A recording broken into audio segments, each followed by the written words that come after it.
Hello, Ryan here, and welcome to Star Citizen Sunday. This is a weekly show which covers all of the news from the week just past. Be sure to subscribe if you like what you see, and let's get on with it. This week, Alpha 321.1 rolls out to all backers on the PTU. Plus, we learn more about the upcoming changes to all UI elements like the star map, cartography stations, and a lot more. So this week's Star Citizen Live was a bit of a shambles due to Twitch having a brain fart, but it did kick off with the various developers that we met during the UI panel called Navigating the Universe from CitizenCon, answering all of our questions. And for the next few weeks of Star Citizen Live, they will be doing more of these Q&As with the developers from those panels, which should be very interesting. And actually a couple of the developers on this UI panel were Squadron 42 focused, and during the introduction of them, they did say that now that Squadron 42 is feature complete and into polishing, we will see various teams completing their work with Squadron moving over to the PU exclusively, which does mean development on the persistent universe will increase. So that is of course great news. And a lot of the work that we saw initially designed for Squadron 42 will begin to make its way over to the persistent universe in the next 3, 6, 9, and 12 months, as Jared puts it. Now, the Navigating the Universe panel was looking at all of the new map types like the star map, the local area map, the mini-map, placing markers, sharing markers, the HUD for the helmets, and the new mobiGlas and much more. And the first question was, when will we see some of these new UI features come to the game? Now, the easiest answer that Bone said was just wait and see, which does sound like he is indicating it won't be long before we start seeing this stuff roll out, but they will be bringing the new UI elements as soon as they are ready. It won't be everything at once, but various updates here and there as and when they are ready to come out. Now, what we saw at CitizenCon for the UI was the single-player military version for that game, as this was developed for Squadron. So there is some work required to get them into a sort of multiplayer persistent universe standard, plus more maps are required, and it does all need to be tested. But nothing is being held back for a specific patch like 4.0, and it will just come as soon as it's good to go. Next question, what is the role of the cartography station on the Karak and 600i? How will it differ from the star map on the mobiGlas? Now, they say that these will be more interactable and visually informative, so if you have a lot of crew or ships in your fleet, they would like these larger map stations to display all of the information and data together with full control for the user to interact with and command their fleet or crew, which is not going to be possible at such a scale on the mobiGlas star map, so it will be used for strategic planning. Plus, they would love it if they could have a cross-section of the terrain that you're looking at, and this could show scanned resources in that area and other information, and then you can save that information to your mobiGlas and share it with others. Now, I love the potential with both the mobiGlas star map and these kind of command and control station globes, both offering a lot of interactions for planning and then sharing those plans with others. A bit like we see with games like Armour, where you can place notes and markers, allowing those in charge of an operation to command, say, the troops on the ground or the ships in the fleet, giving a much overall view of the information that's necessary. Next question is, will there be a galaxy view? And they say yes, if you were to zoom further out and pull back away from the system, you will eventually see the galaxy, which is, they want to get to the state of what the star map is like on the website, so you see all of the star systems, and like the star map on the website, if they can have it so that we can travel through the jump points on the map, that would be pretty cool as well. Next question, can we organize map markers or pins using folders or tags? And they say yes, this is the plan. They want to offer various ways to sort through our own gathered data and even have user-generated folders, as well as offer hierarchical options as well. Basically, they want to offer as many options as possible to allow us to organize everything however we want and for whatever works for us. Next question, will the star map show details about the planets, population, climate, resources, factions, and so forth? And they say in the future they would like to show us as much information as possible, but of course, first off, they just want to bring us the more user-friendly experience and then expand from there. As well as the Galactopedia, they also want this in-game via the mobiGlas, which will go hand in hand with the maps and the information, especially as we will eventually help to flesh out the Galactopedia as well with our discoveries, sharing that information with others or selling it to the UEE and so on. Now, if I recall correctly, the intention of the star map has always been to provide all the information that we would need to help us make the best decisions. So, for example, if you are planning a long-haul trip from A to B, you might need to know about how prominent is crime in this area or at any point along the trip, maybe traffic reports to avoid heavy traffic, refueling spots or local weather, climate, environmental information, and things like population as well. The star map was always intended to be a live, ever-updating hub to give players the information that they need. Will our ships appear on the star map for us to see? And they say technically they can do that, but it is more about whether they want to. For ships that are left in the game world, it is likely they will show up on the map. If you have them stored inside a hangar or whatever, then they will be in your inventory and they won't. Now, the radar does tie into this, as the star map will show basically what the radar detects. Again, going back to this command station on ships, showing information from a scan. And there will be an update on the radar coming soon, one day soon, as it wasn't really presented to the fullest that they wanted at CitizenCon.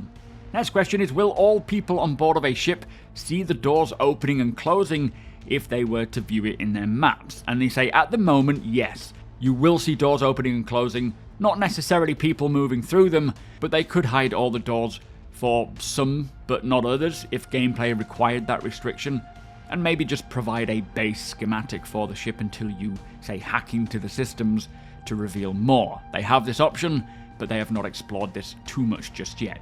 Now, I really like this idea, and I think it should be the case, having to maybe hack into the ship systems to gain live information about that ship, maybe tie it into the permission system, so those with permissions to be on board the ship will see that data, like doors opening and closing, but for those without permissions to see it, like maybe just the general passenger or trespassers, they will need to hack into the ship systems to then see that information. I think that's a great idea.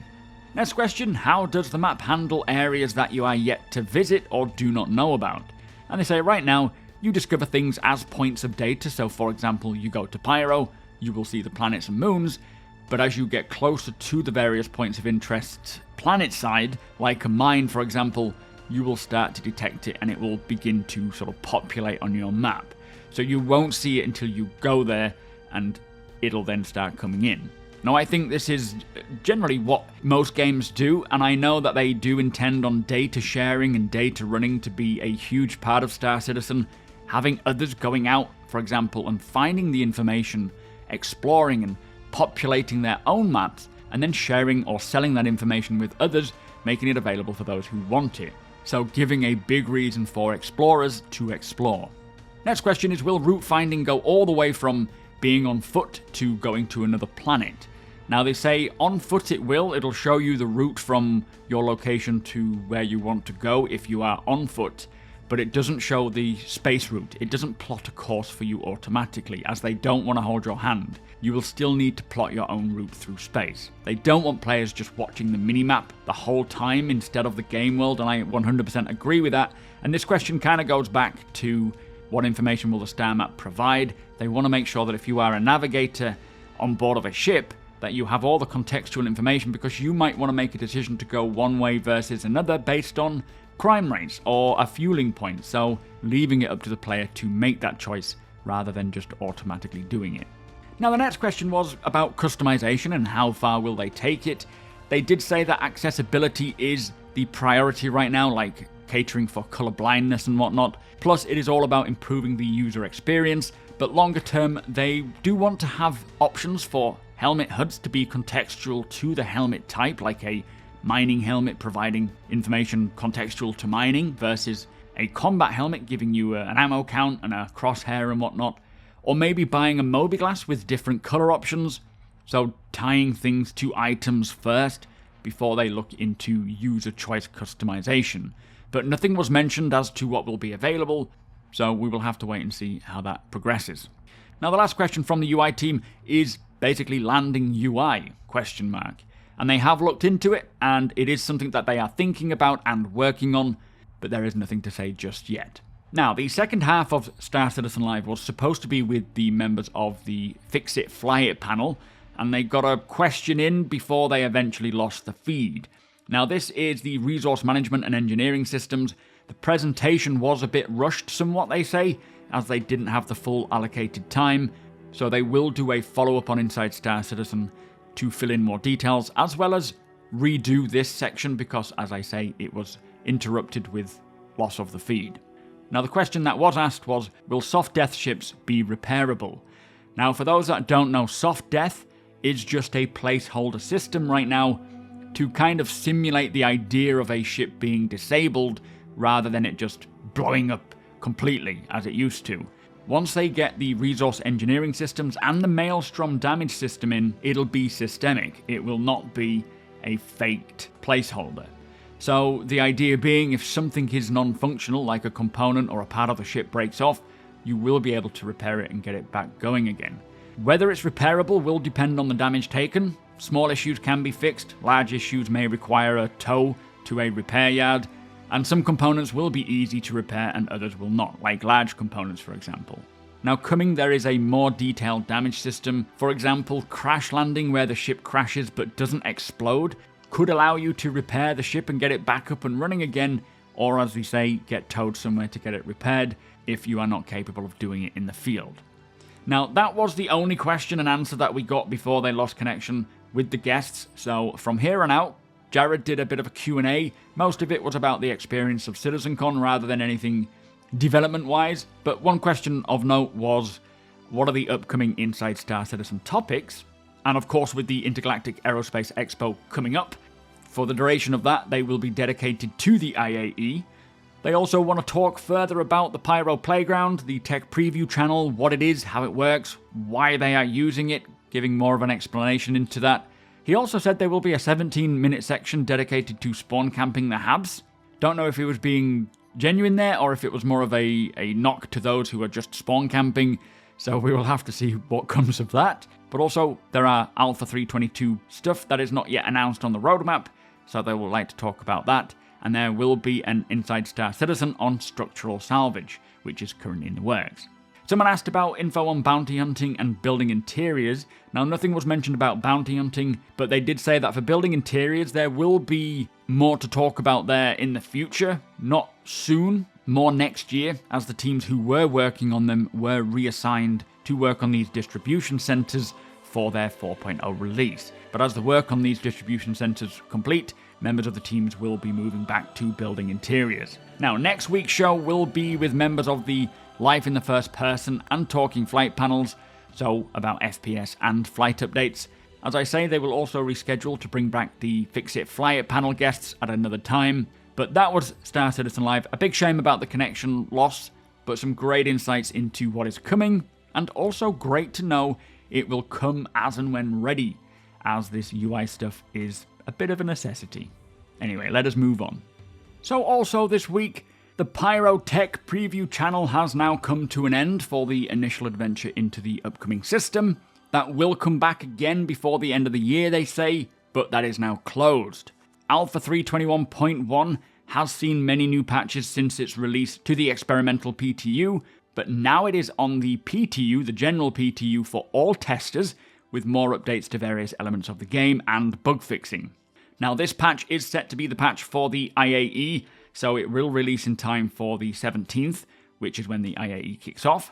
We don't know what will happen to the tech preview channel or the ePTU next, but I think the likelihood is for the replication layer to enter into the tech preview channel to see how that goes. Hopefully it all runs as smoothly as possible and they can start rolling that out to the live servers as quick as possible to then start bringing in server meshing, but nobody knows, not even CIG knows, how smooth that is going to go. Alpha 321.1 does bring some great new features and a lot of quality of life updates, which is an ongoing thing now, and from here, it looks like it will be 322 next. And also, November's monthly subscriber promotions post was released, with some cool coloured Paramed guns. The Squadron 42 monthly report was reposted to Spectrum. I have already covered the update here on my YouTube channel, which I will link below. And Inside Star Citizen this week was just a look behind the scenes at CitizenCon, A great episode that brought back a lot of emotions and excitement from the event, but nothing new to learn in regards to development. So that brings us to the end of the show. If you do enjoy my content, please consider subscribing and hitting that like button.